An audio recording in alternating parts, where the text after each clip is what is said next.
Hola chicos, espero que estén pasando un excelente día. La clase correspondiente al día de hoy va a ser referente a patrones de diseño. ¿Qué es lo que vamos a ver el día de hoy? Pues principalmente vamos a tratar los temas iniciales de patrones de diseño. Vamos a ver cómo se clasifican los patrones de diseño. Vamos a también ver la parte de la simbología que debemos de comprender en UML para nosotros poder desenvolvernos correctamente en el uso de patrones de diseño, y también en la bibliografía que yo ya les hice llegar a través de la plataforma Classroom. Entonces comenzamos y vamos a ver el tema patrones de diseño. Bueno, ¿qué son los patrones de diseño? En palabras generales, podríamos decir que un patrón de diseño es una herramienta o un conjunto de reglas que nosotros vamos a emplear al momento de desarrollar nuestro software, ¿vale? ¿Qué trata de solucionar esta herramienta? ¿Qué trata de ofrecernos esta herramienta o qué trata de darnos? Bueno, lo que trata de hacer esta herramienta es ofrecernos soluciones que ya están estandarizadas al momento de estar desarrollando software y soluciones a problemas que se presentan frecuentemente, ¿vale? Algo que he encontrado en alguna bibliografía son estos tres pequeños puntos que describen mucho o muy bien a los patrones de diseño. Dice lo siguiente: cuando se desarrolla software, es frecuente encontrarse con la situación de tener que volver a resolver problemas similares a otros que ya hemos solucionado anteriormente, y debemos volver a hacerlo partiendo de cero una y otra vez, incluso dentro del mismo proyecto. ¿Cuántas veces tú no has empezado a desarrollar software o has empezado con algún proyecto y te topas con la situación de que ves un problema o ves una posible situación que anteriormente ya te habías topado y que tienes que volver a resolver? En ocasiones es fácil implementarlo, pero en ocasiones sí es complejo porque tienes que retomar otra vez las cosas desde cero. Entonces los patrones de diseño, al ya estar preestablecidos, al ya estar estandarizados, lo que nos van a permitir es eso: poder ofrecer una solución estandarizada, ¿sale? Debido a ello, y basándose en la programación orientada a objetos, surgieron los patrones de diseño, donde cada uno de ellos define la solución para resolver un determinado problema, facilitando además la resolución del código, la reutilización del código fuente. Aquí hay algo bien importante. Los patrones de diseño en el desarrollo de software van enfocados principalmente a la programación orientada a objetos. Es una de sus prioridades, ¿sale? Generalmente los patrones de diseño nos van a permitir solucionar problemas en cuestiones de la estructura de los patrones, de la estructura de nuestras clases, de cómo está todo nuestro proyecto y nuestro código estandarizado y formado para que nosotros podamos estar trabajando de una manera estandarizada, de una manera adecuada y de una manera que nos permita que el código que nosotros desarrollamos sea legible para otras personas. Un punto que me encontré y que me pareció bastante interesante y que describe perfectamente los patrones de diseño es el siguiente: es una forma reutilizable de resolver un problema común.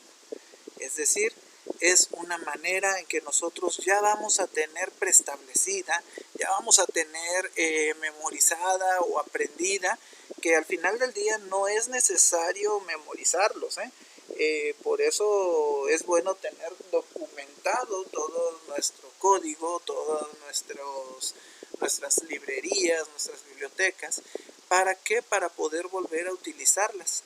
Lo mismo pasa con los patrones de diseño. Generamos estructuras de código que nos van a permitir reutilizarlas dependiendo del problema que nosotros encontremos. ¿Okay? ¿Cómo clasificamos a los patrones de diseño? Bueno, dependiendo su funcionalidad, los patrones de diseño se van a dividir en tres partes, que pueden ser creacionales, estructurales y de comportamiento. Los patrones creacionales son utilizados para crear y configurar clases y objetos, es decir, que van a estar relacionados en el sentido de que ellos van a permitir que nosotros creemos nuestras clases, creemos nuestros objetos, pero están enfocados principalmente a la manera en que nosotros instanciamos nuestros objetos derivados de nuestras clases. Es decir, no quedarnos con el simple, no sé, clase X es igual a new clase, ¿vale? Aquí vamos a ver otras maneras, tal vez un poquito más complejas, pero que al final del día van a ser más eficientes que el hecho de instanciar simplemente un objeto. Los patrones estructurales, a su vez, tienen un objetivo, que es desacoplar las interfaces e implementar clases y objetos. Crean grupos de objetos. Generalmente los patrones estructurales se ocupan cuando trabajamos con jerarquías de clases, ¿sale? Creamos grupos de objetos y estos grupos a su vez van a poder tomar las decisiones de saber qué objeto vamos a instanciar. Aquí nos vamos a encontrar bastantes patrones muy interesantes y que nos van a facilitar problemas que resultan a veces muy comunes, ¿vale? Y también tenemos a los patrones de comportamiento. Estos patrones también son bastante interesantes. ¿Por qué? Porque van a determinar el comportamiento que van a tener nuestros objetos al momento en que están siendo ejecutados, ¿sale? Es decir, vamos a buscar alternativas que vayan trabajando dependiendo el flujo de los usuarios finales del sistema, ¿vale? Dice que un patrón de comportamiento se centra en la interacción de asociaciones de clases y objetos definiendo cómo se comunican entre sí, lo que les mencionaba anteriormente. Esto es principalmente, o esto es a grandes rasgos, lo que son los patrones de diseño y cómo se clasifican. Vemos aquí una pequeña tabla que nos muestra la clasificación de los patrones de diseño, y en esa pequeña tabla nosotros vamos a observar que tenemos nuestros patrones divididos como creacionales, estructurales y de comportamiento. Los patrones creacionales que están trabajando directamente con nuestras clases son el Factory Method y nada más. De ahí podemos observar que los que interactúan con la instanciación de objetos son Abstract Factory, Builder, Prototype y Singleton. De ahí podemos observar también los estructurales y vemos que hay infinidad de patrones. Para efectos de la materia, señores, no vamos a estar trabajando con todos estos patrones, les hago el comentario de que vamos a tocar tal vez 6, 7 patrones, y de ahí pues es implementar estos patrones a nuestros proyectos. Si alguno de ustedes, por intención propia, por iniciativa, decide indagar, decide visualizar alguno de los patrones que no veamos durante las clases, pues se tomará en cuenta y será adecuado para la clase. De hecho, me agrada la idea, o me agradaría la idea de ver esa iniciativa de autoaprendizaje en ustedes. Sale un aprendizaje autodidacta. Vemos que los estructurales, ninguno está trabajando con nuestras clases, principalmente todos trabajan con los objetos, y vemos que está adapter, puente, composite, decorador, peso ligero, fachada y proxy. También podemos observar los patrones de comportamiento, donde sí tenemos algunos que trabajan directamente con las clases, como es Interpreter, Template Method, y los demás trabajan con los objetos, que son Change of Responsibility, Command, Iterador, Mediador, Momento, Observer, State, Estrategia y Visor. ¿Sale? Menciono algunos en español y menciono algunos en inglés, pero a grandes rasgos estos son la mayor parte de los patrones de diseño que se tienen hoy en día. Hay algo bien importante. ¿De dónde tomo estos patrones de diseño? ¿Dónde salen? Bueno, pues estos patrones de diseño salen de la bibliografía que yo les hice llegar, y son los patrones de diseño que están creados a partir de nuestros autores del libro, que es Patrones de Diseño, de la editorial Addison Wesley. Bueno, para poder comprender o para poder interpretar adecuadamente los patrones de diseño, la principal herramienta que vamos a utilizar va a ser UML, ¿sale? UML, que vendría siendo el lenguaje de modelado unificado, es para todos nosotros la herramienta principal que en muchas ocasiones empleamos en el momento de estar diseñando o modelando nuestros sistemas, ¿vale? Los 3 puntos que menciono a continuación describen a UML enfocado a la parte de los patrones de diseño. Dice que UML es el lenguaje de modelado unificado, es el lenguaje de modelado de sistemas de software más conocido y utilizado en la actualidad. Pues es que ya es un estándar, ¿sale? UML es un estándar, cuenta con 13 tipos de diagramas que nosotros podemos implementar, y para efectos de lo que vamos a trabajar nosotros, pues sería con el diagrama de clases, ¿sale? Resulta ser una herramienta muy importante al momento de aprender a implementar patrones de diseño. Es un lenguaje gráfico para visualizar, especificar, construir y documentar un sistema. Ojo aquí, señores, UML. UML lo vamos a emplear nosotros para pensar lo que vamos a programar, no para documentar lo que tenemos programado, ¿sale? Nosotros con UML diseñamos el sistema y posteriormente lo programamos. Se hace así, no como ustedes trabajan a veces con los con los diagramas de base de datos. Cuando ustedes generan sus diagramas en base de datos y trabajan el diagrama relacional, que primero programan la base de datos y luego de SQL Server o de MySQL obtienen el diagrama relacional. No es así. Primero se tienen que generar los diagramas para después poder crear la base de datos. Lo mismo pasa con UML y su diagrama de clases.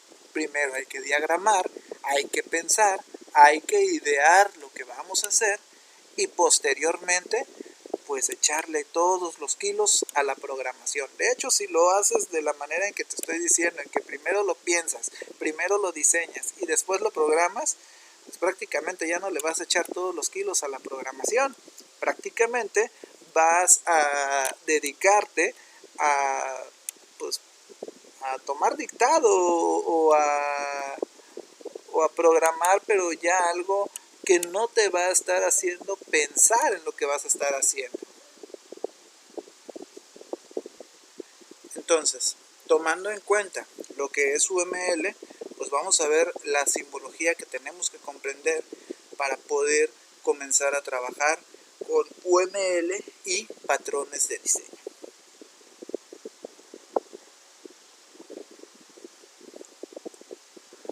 Bueno, un ejemplo de UML enfocado a patrones de diseño es el siguiente, donde nosotros podemos observar lo que es una clase. Ya anteriormente lo mencionábamos en algún ejemplo, cómo interpretamos nosotros una clase en UML, donde vemos que una clase se identifica como un recuadro con 3 divisiones, donde el primer elemento va a ser el nombre de la clase, el segundo elemento va a ser el enfocado a la parte de los atributos y el tercer elemento que podemos observar va a ser el que está enfocado a la parte de los métodos. También vemos cómo se puede interpretar la parte de la asociación que existe entre una clase y otra, ¿sale? Vemos también cómo representamos la herencia dentro de estos elementos, y algo bien importante que también podemos o que tenemos que tomar en cuenta es la cuestión de la encapsulación. ¿Cómo trabajamos la encapsulación? Directamente ya desde nuestro diagrama de clases. Por ejemplo, aquí nosotros podemos ver que estamos creando una clase llamada director, ¿sale? No tiene atributos, tal vez, no están mencionados, puede ser que no sean importantes en este ejemplo, ¿sale? Pero sí vemos que tiene un método y que este método a su vez va a ser público y que no va a recibir ningún parámetro. Entonces, esto para nosotros va a ser una guía que nos va a servir en el momento de que nosotros ya estemos programando. Y aquí, con esto, nosotros ya podemos hacer toda una estructura de clases que nos va a permitir desarrollar una solución a un problema. Algo que también podemos observar en este ejemplo es que tenemos por acá una dependencia, ¿sale? Aquí no estoy tan enfocado a explicar la estructura, estoy enfocado principalmente a explicar cada uno de estos elementos que a continuación vamos a ver de manera individual. Veíamos lo que les mencionaba en la parte del diagrama de clases y vemos que la primera parte es el nombre de la clase, la segunda parte habla de los atributos. Algo que debemos de tener bien en cuenta es el encapsulamiento. Vemos que existen 3 tipos de encapsulamiento que nosotros vamos a mencionar, ¿sale? Si está marcado como negativo, es que el encapsulamiento va a ser privado. Si está marcado como positivo, es que va a ser público. Y si está marcado como un signo de gato, es que este encapsulamiento va a ser de tipo protected. ¿Y a qué nos referimos que es protected? Que aquí es privado, y si hereda, sí se lleva este elemento a la clase hijo, pero en la clase hijo automáticamente este elemento va a ser privado también, ¿sale? Algo que también debemos de tomar en cuenta es que cuando nosotros definimos un método, debemos de indicar a su vez el tipo de dato que va a tener. Si observamos en este ejemplo, acá nosotros decimos cadena, entero, cadena, monetario, date. ¿Por qué no decimos string, int, boolean, float, date o cualquier elemento que quisiéramos mencionar? Bueno, no lo decimos porque esto está abierto a cualquier lenguaje de programación, ¿sale? En ese sentido, nosotros podemos decir que aquí es un string, o que puede ser un char, un arreglo de char, ¿sale? O puede ser cualquier tipo de elemento que vamos a ocupar. Entonces, se menciona de este modo. ¿Por qué? Porque esto se queda abierto a que, dependiendo del lenguaje de programación que vayamos a emplear, va a ser el tipo de dato que nosotros vamos a trabajar. En la parte de los métodos, del mismo modo, el encapsulamiento y el tipo o los métodos que estamos creando. Esto es un diagrama de clases. En UML así se representa una clase y así es como la vamos a observar nosotros en la bibliografía que les hice llegar. La herencia se va a representar con una línea acompañada de un triángulo en blanco, ¿sale? O un triángulo sin relleno, y esta va a partir desde la clase que hereda hacia la clase padre, hacia la clase padre. Eso pasa aquí y vemos los ejemplos acá. Por ejemplo, aquí podemos decir que tenemos una superclase llamada empleado y que operario y directivo heredan de la clase empleado, es decir, operario va a tener los elementos setNombre, getNombre y el elemento toString.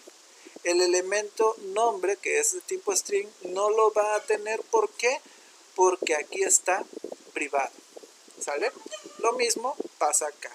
Si observamos, vemos que nuestra clase operario tiene el elemento toString y aquí también lo tiene. Eso quiere decir que en esta y en esta clase este elemento está siendo sobrescrito.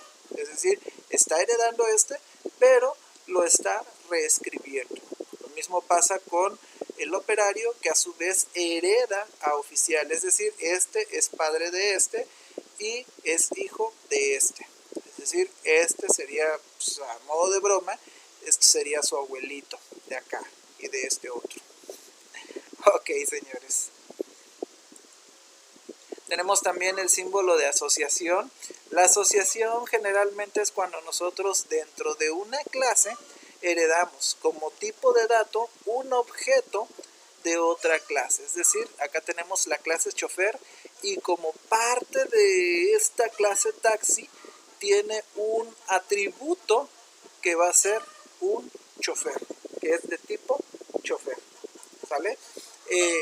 De esta manera se representa para cuando nosotros estamos generando un diagrama, se ocupa y se ocupa bastante. Perdón. Algo que también debemos de tomar en cuenta es que cuando nosotros estamos generando nuestros métodos, también debemos indicar, y no lo mencioné en el ejemplo anterior porque no estaba marcado, debemos indicar el tipo de dato que nuestros métodos van a arrojar. ¿Vale? Así es como nosotros representamos la asociación. La dependencia. Bueno, la dependencia tal vez no la mencioné anteriormente, no la mencioné en clases anteriores, pero la dependencia surge cuando una clase depende de otra para funcionar. Generalmente la dependencia nosotros la podemos ver con atributos de un tipo de clase en un método de otra clase. Por ejemplo, tenemos la clase programa, ¿sale? Y tenemos la clase curso. Vemos que la clase programa puede adicionar o puede eliminar cursos, ¿sale? Y vemos que el método adicionar recibe como atributo un curso y también el método eliminar recibe como atributo un curso. Entonces estamos diciendo que programa para funcionar depende de curso. Y para finalizar la clase tenemos los símbolos de agregación y composición que vimos en clases anteriores, donde veíamos que la agregación es una conexión débil donde podemos decir que si esta clase es eliminada, esta clase o el objeto de esta clase pues sigue existiendo dentro de nuestro proyecto. En cambio, si esta clase es eliminada, esta y esta clase pues dejan de existir en nuestro proyecto. ¿Sale? A grandes rasgos vemos la simbología que necesitamos para el trabajo con UML dentro de los patrones de diseño. ¿Sale, señores? Esto sería esta parte. La siguiente sesión ya estaría enfocada a trabajar con algunos de los patrones de diseño, empezando por los creacionales. Que tengan un excelente día. Espero que la clase haya sido totalmente de su agrado.